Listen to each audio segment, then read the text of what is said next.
కోదాడ పట్టణంలో ఫారెస్ట్ కార్యాలయంలో ఏసీబీ అధికారులు రైడ్.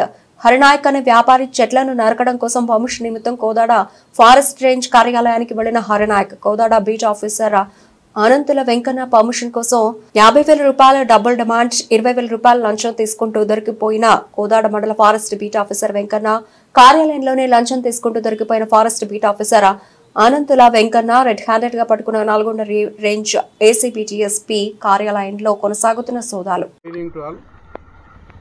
3 రోజుల క్రితం మా నల్గొండ ఏసీబీ రేంజ్ ఆఫీస్కు ఒక అతను వచ్చి కంప్లైంట్ ఇచ్చాడు. అందులో ఏముందంటే అతను ఈ కోదాడ సబ్ డివిజన్కి సంబంధించి ఊళ్ళో ఉంటాడు.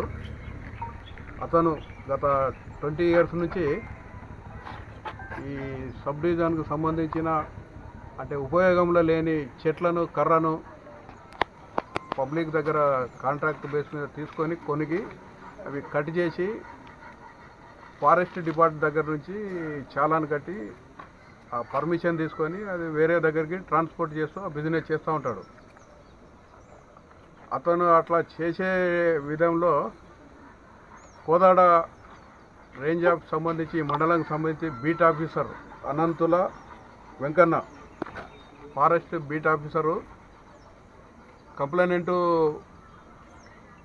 లీజుకు తీసుకున్న తోట దగ్గర పోయి వీరు ఇల్లీగల్గా చెట్లు నరుకుతున్నారు పర్మిషన్ లేకుండా అని వాళ్ళను అడిగిన తర్వాత అతను మేము చాలాను కట్టి చేసుకుంటాము ఈ అన్ని చెట్లకు ఎన్ని డబ్బులు అవుతాయని అడిగిన తర్వాత దాదాపు ఒక 120 చెట్లు అంటే ఉపయోగంలో లేని దానికి వీళ్ళు లెక్కబెట్టి ఒక్కొక్క చెట్టుకు 500 చొప్పున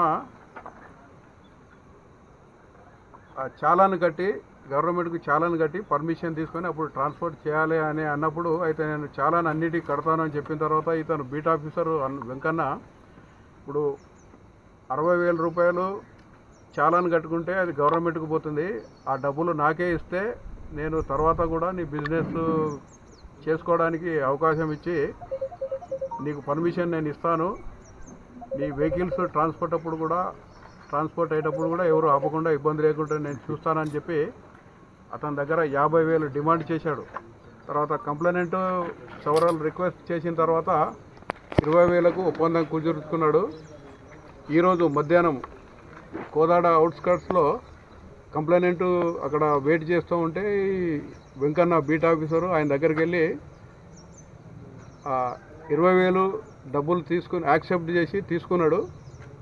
రెడ్ హ్యాండెడ్గా మేము అతన్ని పట్టుకున్న తర్వాత 20,000 ఆయన దగ్గర నుంచి రికవరీ చేశాము. కస్టడీ తీసుకొని ఆఫీసులో వచ్చి సోదాలు కొనసాగిస్తున్నాము. తర్వాత ఈ ప్రొసీడింగ్స్ అయిన తర్వాత ఆయన్ని రేపు కోర్టులో ప్రవేశపెడతాము. మీ ద్వారా ప్రజలకు చెప్పేది ఏంటంటే ఎవరైనా గవర్నమెంట్ అఫీషియల్స్ వాళ్ళు చేయాల్సిన లీగల్ పని చేయకుండా ప్రజల దగ్గర డబ్బులు డిమాండ్ చేసి లంచం డిమాండ్ చేస్తే ఏసీబీ టోల్ ఫ్రీ నంబర్ ఉంటుంది 1064. I repeat 1064. ఆ నంబర్కు కాల్ చేయండి. వాళ్ళ వివరాలు గోప్యంగా ఉంచుతారు.